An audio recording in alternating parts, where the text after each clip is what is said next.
C Joseph Vijay எனும் நான்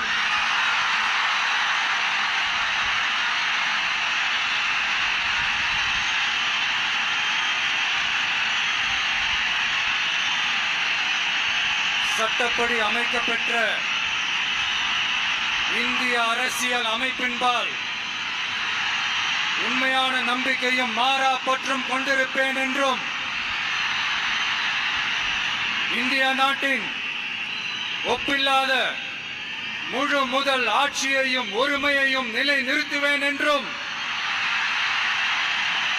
தமிழ்நாட்டு அரசின் முதலமைச்சராக உண்மையாகவும் உளச்சான்றின்படியும் என் கடமைகளை நிறைவேற்றுவேன் என்றும் அரசியல் அமைப்பிற்கும் சட்டத்திற்கும் இணங்க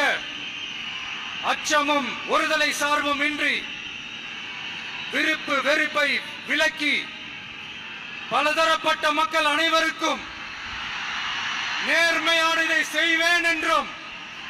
ஆண்டவன் மீது ஆணையிட்டு உறுதிமொழிகிறேன்.